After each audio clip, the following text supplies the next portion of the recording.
Hello दोस्तों, स्वागत है आप सभी का टू द पॉइंट के एंशिएंट इंडियन हिस्ट्री के सेशंस में। हमने ऑलरेडी 11 चैप्टर्स खत्म किए हुए हैं। मैं आपसे सजेस्ट करूंगा कि पहले आप जाकर वो 11 चैप्टर्स देखें ताकि आप उस टाइमलाइन को फॉलो कर सकें जिस टाइमलाइन को हम फॉलो कर रहे हैं।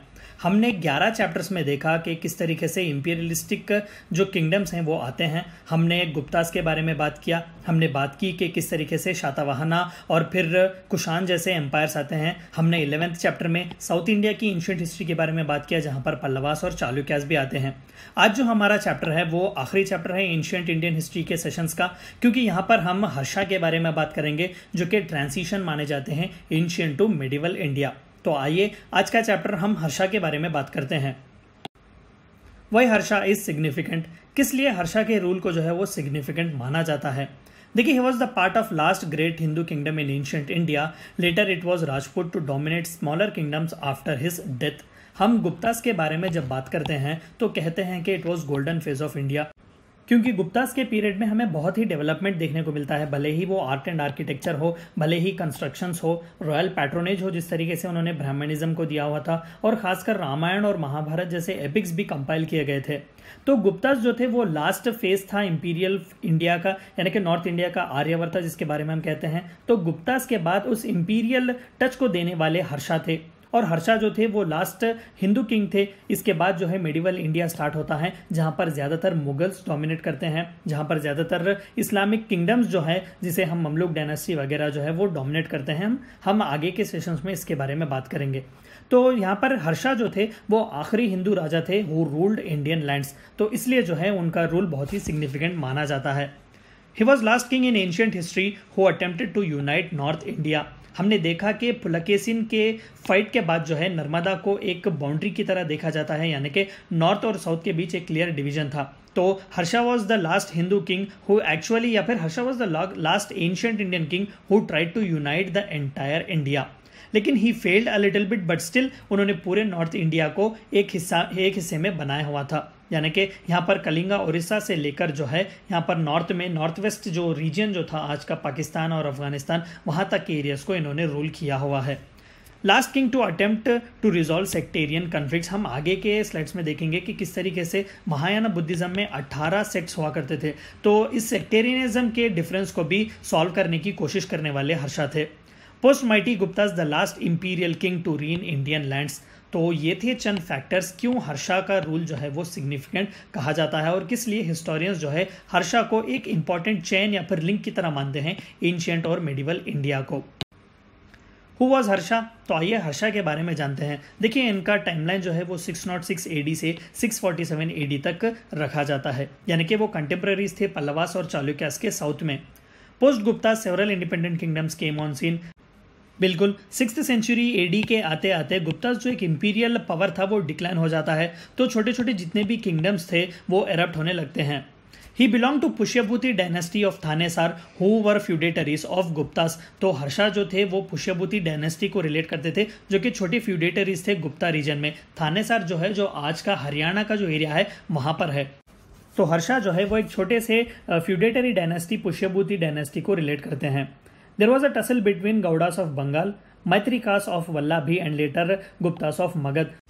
तो 6th सेंचुरी AD में जब ग्रेटर गुप्तास का फॉल होता है तो कई फ्रैक्शंस जो है वो आ जाते हैं, कई छोटे छोटे किंगडम्स आते हैं। बंगाल डिवाइड हो जाता है, वल्लाभी यानी कि आज का बिहार का जो एरिया है वो भी डिवाइड हो जाता है। तो इस तरीके से पोस्ट गुप्तास छोटे छोटे किंगडम्स के बीच कॉन्स्टेंट टसल हुआ करता था। With tactful alliance between Pushyabhuti and Maitrikas, the prayer emerged as successful in conquering the northern lands। देखिए, Harsha is also considered to be significant क्योंकि उन्होंने कई पॉलिटिकल और मैरिज अलायंसेस किए हुए थे। तो he was a very tactful ruler. उन्होंने मैत्रिकास जो ज़्यादातर वल्लाभी यानी कि बिहार के एरिया के जो रूलर्स थे उनसे अपने अलायंसेस स्ट्रेंथन किए हुए थे, जिसके चलते चलते उन्हें मिलिट्री में बहुत ही माइट और फिर बहुत ही सपोर्ट मिला करता था। We get to know more about Harsha from Bana's Harsha Charita and Hiuen Tsang CU की। तो बाना जो थे, बाना भट्टा जिन्हें कहते हैं, वो हर्षा के कोर्ट पोइट थे। तो उन्होंने हर्ष चरित्र लिखा हुआ था। तो वहाँ से हमें हर्षा और उनके एक्सपेडिशन, उनके टेरिटोरियल एक्सटेंट के बारे में पता चलता है। और ह्यूएनसैंग जिनके बारे में हमने पिछले लेसन में भी पढ़ा था, जो कि एक चाइनीज ट्रैवलर थे, उनकी किताब है CU की। तो वहाँ से हमें हर्षा के बारे में पता चलता है। The former is often compared with Akbarnama by Abul Fazl. हम मेडिवल इंडियन हिस्ट्री जब पढ़ेंगे तो हम अकबरनामा, अबुल फजल और अकबर के बारे में पढ़ेंगे। तो फिलहाल के लिए अकबरनामा जो है is one of the most significant literatures written under the patronage of Akbar, जो कि अबुल फजल उनके कोर्ट के एक मिनिस्टर भी थे और उनके दोस्त भी थे, उन्होंने लिखा हुआ था। तो हर्ष चरित्र जो बाना भट्टा ने लिखा हुआ था उसे अकबरनामा से कंपेयर किया जाता है। एडमिनिस्ट्रेशन, तो आइए जानते हैं कि हर्षा का एडमिनिस्ट्रेशन किस तरीके से था। देखिए, आप इससे पहले कि हम आगे बढ़ें, आप मैप में देख सकते हैं गौर से कि ये जितना भी एरिया था वो हर्षा का था, हर्षा का एम्पायर था। यहाँ पर आप देख सकते हैं कि थानेसर जो कि आज के हरियाणा का एरिया है, वहाँ तक जो है उन्होंने कॉन्क्वर किया हुआ था ज़्यादातर। तो इस तरीके से हर्षा जो थे वो बहुत ही सिग्निफिकेंट थे, क्योंकि ही वॉज द लास्ट रूलर जिन्होंने आर्यवर्ता या फिर नॉर्थ इंडियन लैंड्स को कॉन्क्वर करने की कोशिश की थी। यहाँ पर आप देख सकते हैं, यहाँ पर चालुक्यास ऑफ बदामी है, जहाँ पर पुलकेशिन द सेकंड जो थे वो ज़्यादातर रूल किया करते थे। यहाँ पर आप देख सकते हैं पल्लवास आपको मिल जाएंगे। तो ये नर्मदा का जो एरिया है उसे एक बाउंड्री की तरह रखा गया था post fight between Pulakeshin the second and Harsha. It was a decentralised and broadly followed Guptas. तो जाहिर सी बात है कि गुप्ता के फ्यूडेटरीज थे, तो उन्होंने एक डिसेंट्रलाइज्ड तरीका इस्तेमाल किया हुआ था रूल करने का। ऑफिशियल्स वर paid through land assignments, cash नहीं पे किया जाता था, ऑफिशियल्स को जो है वो लैंड असाइनमेंट्स दिया जाते थे। तो वहाँ के लैंड रेवेन्यू कलेक्शन के राइट्स भी उन्हीं ऑफिशियल्स को दिए जाते थे। इस तरीके से रेवेन्यू मिलता था सेंट्रल गवर्नेंस को। मंत्री परिषद with prime minister advise the king, तो मंत्रिमंडल भी हुआ करता था जहाँ पर प्राइम मिनिस्टर का बहुत ही प्रोमिनेंट रोल हुआ करता था। Mahasandhi Vigrahadhikrita foreign minister, Mahabaladhikrita military chief and Mahapratihara palace incharge were prominent. तो इस तरीके से फॉरेन रिलेशंस के बारे में भी देखा गया था। मिलिट्री के सेपरेट एक चीफ को भी बनाया गया था, who literally used to look after the military, and palace incharges भी हुआ करते थे। तो एडमिनिस्ट्रेशन बहुत ही प्लान्ड और सॉर्टेड आउट हुआ करता था हर्षा के ज़माने में। रिलीजन, आइए जानते हैं कि हर्षा के एरा का रिलीजन किस तरीके से था। His seals describe his ancestors as sun worshippers, his elder brother as Buddhist and himself as a Shaivite। हमने देखा कि पल्लवा के ज़माने में साउथ इंडिया में ज़्यादातर शैविज़म और वैष्णविज़म को लेकर टसल चलता था। नायनार्स और अलवार्स हुआ करते थे। तो हर्षा भी जो थे वो इनिशियली एक शाइवाइट थे, यानी कि शैविज़म को सपोर्ट करने वाले थे। लेकिन हर्षा की रिलीजियस पॉलिसी जो थी वो ज़्यादातर टॉलरेंट थी, क्योंकि आगे बढ़कर वो है वो बुद्धिज़्म को एम्ब्रेस करते हैं। हम इसके बारे में आगे पढ़ेंगे।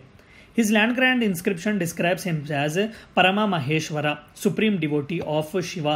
देखिए, उन्होंने एक लैंड ग्रांट दिया हुआ था जहाँ पर इंस्क्रिप्शन है, जहाँ पर उन्हें परमा महेश्वरा कहा जाता है, यानी कि शिवा के सबसे सुप्रीम डिवोटी, चाहने वाले। His play Nagananda is dedicated to Shiva's consort Gauri. His court poet Bana also describe him as Shaivite। तो एक staunch Shaivite के तौर पर वो आगे आते हैं। According to Chinese Buddhist traveler Huanzhang, Harsha was a devout Buddhist। Huanzhang states that Harsha banned animal slaughter for food and built monasteries at places visited by Gautam Buddha। देखिए, historians के बीच एक डिबेट है कि हर्षा को किस तरीके से देखा जाए, या एक शाइवाइट की तरह देखा जाए या बुद्धिस्ट की तरह देखा जाए, क्योंकि उनकी ज़िंदगी के आखिरी जो पल थे या फिर आखिरी जो फेज था उसमें बुद्धिज़्म ज़्यादातर उन्हें डोमिनेट करता था। हमें हर्षा के बारे में 3 इंपॉर्टेंट सोर्सेस से मिलते हैं।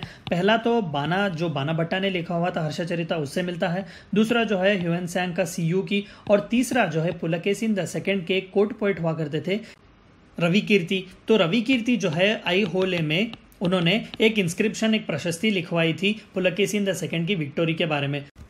तो मैं हर्षा के बारे में वहाँ पर भी देखने को मिलता है। लेकिन ज़्यादातर हिस्टोरियंस यही मानते हैं कि पहले फेज़ में ज़िंदगी में वो शाइवाइट थे और आखिरी में जो है उन्होंने कन्वर्ट हुआ और बुद्धिज़्म को उन्होंने एक्सेप्ट किया।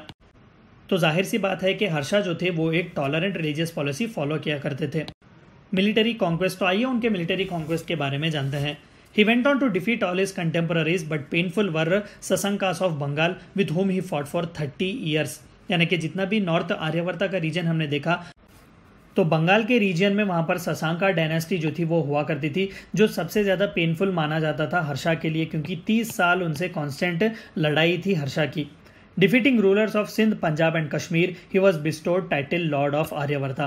तो सिंध, पंजाब और नॉर्थ वेस्ट जितने भी रीजन्स थे, कश्मीर तक उन्होंने अपने राज्य में या फिर अपने किंगडम का हिस्सा बनाया हुआ था, जिसलिए उन्हें लॉर्ड ऑफ आर्यवर्ता भी कहा जाता था, यानी कि नॉर्थ इंडिया का Lord. He got defeated by Pulakeshin II of Chalukyas of Badami and Narmada was accepted as boundary between north and south region। तो एक जिंदगी में उन्होंने हार जो दिखी थी वो चालुक्यास ऑफ बदामी के पुलकेशिन II से थी, और बाद इसके कोई मिलिट्री एक्सपेडिशन नहीं किया गया। Contribution to Indian lands. तो आइए जानते हैं कि किस तरीके से हर्षा ने और उनके रूल ने कंट्रीब्यूट किया इंडियन लैंड्स को। Learning and education was special regards to Buddhism made great progress. बिल्कुल, बुद्धिज्म को जो है उन्होंने बहुत ही पैट्रोनेज दिया हुआ था। तो बुद्धिज्म से रिलेटेड जितने भी यूनिवर्सिटीज़ उस वक्त के नालंदा थे या वल्लभी थे, वहाँ पर बहुत ही कंट्रीब्यूशन दिया गया। Universities of Nalanda and Vallabhi made great strides. तो एजुकेशन को बहुत ज़्यादा ही प्रोमिनेंट दिया जाता था हर्षा के ज़माने में, जहाँ पर नालंदा और वल्लभी जैसे यूनिवर्सिटीज़ फ्लरिश करते हैं। Harsha has authored plays of Nagananda Ratnavali and Priyadarshika in Sanskrit. देखिए, वो एक ऑथर भी थे, तो संस्कृत को उन्होंने पैट्रोनेज दिया हुआ था। वो खुद एक पोएट थे जिन्होंने कई प्लेस लिखे हुए थे। Hiuen Tsang studied at Nalanda where 10,000 students and 1,500 lectures existed. तो आप देख सकते हैं कि कितना प्रोमिनेंस हुआ होगा उस वक्त के ह्यूएनसांग जैसे एक चाइनीज ट्रैवलर जो है वो नालंदा में आकर पढ़ते हैं। Held Grand Assembly at Kannauj to honor Huansang and tried to resolve conflict in Mahayana Buddhism where there existed 18 different sects। जिस तरीके से हमने बात किया कि he was the last northern ruler to attempt to solve the sectarian conflicts। तो Mahayana Buddhism में उस वक्त जो थे 18 डिफरेंट सेक्ट्स हुआ करते थे जिनके बीच कांस्टेंट टसल हुआ करता था। तो कनौज में जो उन्होंने एक काउंसिल रखा हुआ था, एक सभा की तरह, जहां पर ह्यूएनसांग को उन्होंने ऑनर किया हुआ था और महायाना बुद्धिज्म में रिफ्ट खत्म करने की कोशिश की हुई थी।